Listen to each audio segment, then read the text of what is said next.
Bismillahirrahmanirrahim. Assalamualaikum warahmatullahi wabarakatuh. Perkenalkan, nama saya Fadilah Humairaja dengan NIM 18044117888. Baiklah, pada kesempatan kali ini saya akan menjelaskan tentang makalah tunneling dan manfaat dari menggunakan tunneling bagi engineering. Latar belakang. Teknologi tunneling dapat diibaratkan seperti kita membuat selang air di dalam kolam untuk air mancur. Walaupun di dalam kolam terdapat banyak sekali air, namun air di dalam selang tidak tercampur dengan air di dalam kolam, hingga menjadi sebuah air mancur yang indah. Seperti juga selang dalam kolam tersebut.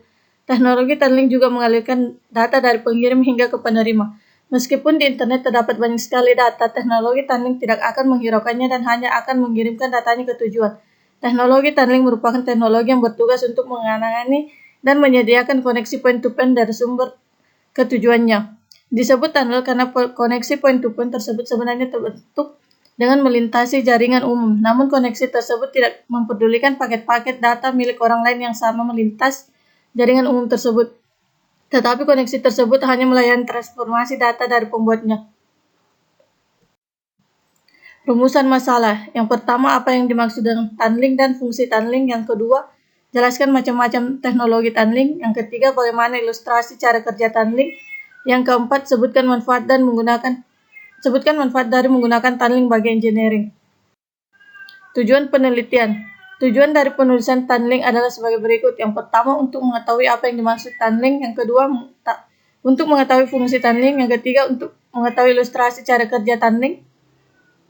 Yang keempat, untuk mengetahui macam-macam teknologi tunneling. Yang kelima, untuk mengetahui manfaat dari menggunakan tunneling bagi engineering. Pengertian tunneling.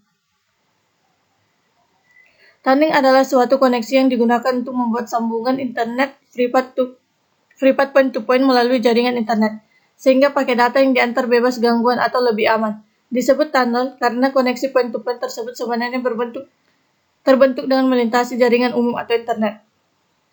Namun koneksi tersebut tidak mempedulikan paket-paket data milik orang lain yang sama melintas jaringan umum tersebut, tetapi koneksi tersebut hanya melayani transformasi data dari koneksi point-to-point tersebut. Saat kamu menggunakan tunneling, komputermu tidak akan bergabung dalam jaringan lokal server tunnelmu berada.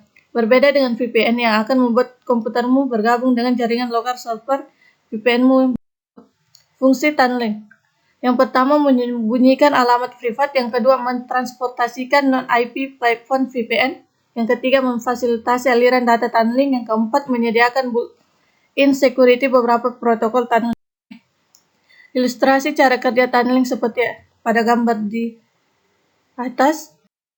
Penjelasannya secara mudahnya adalah komputer yang kita gunakan disambung dengan komputer lain melalui jalur internet, sehingga antara komputer yang kita gunakan dan komputer lain di ujung sana bisa saling berkoneksi, dan seolah-olah kita sedang mengremut komputer di ujung sana. Jika tunnel kita gunakan untuk browsing, komputer kita tidak langsung mengirim paket data ke server yang kita tuju, tetapi mampir dulu ke komputer yang kita tunnel tadi, baru dari komputer itu menghubung ke server. Misalnya google.com. Tujuan untuk mengirimkan data yang kita kirim lewat komputer asli kita. Paket yang dikirim dari server, misalnya google.com, akan dikirim ke komputer kita melalui jaringan tunnel tadi.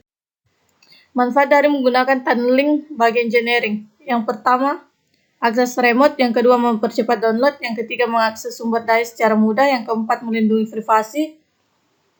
Kelima, mengatasi geolocation block. Yang keenam, membuka website yang diblokir pemerintah. Yang ketujuh, mengubah alamat IP. Yang kedelapan, performa menjadi lebih baik. Yang kelima, efektivitas biaya. Macam-macam teknologi tunneling. Yang pertama, proxy. Yang kedua, SSH tunnel. Yang ketiga, VPN. Demikianlah presentasi saya. Kurang lebihnya mohon dimaafkan. Assalamualaikum warahmatullahi wabarakatuh.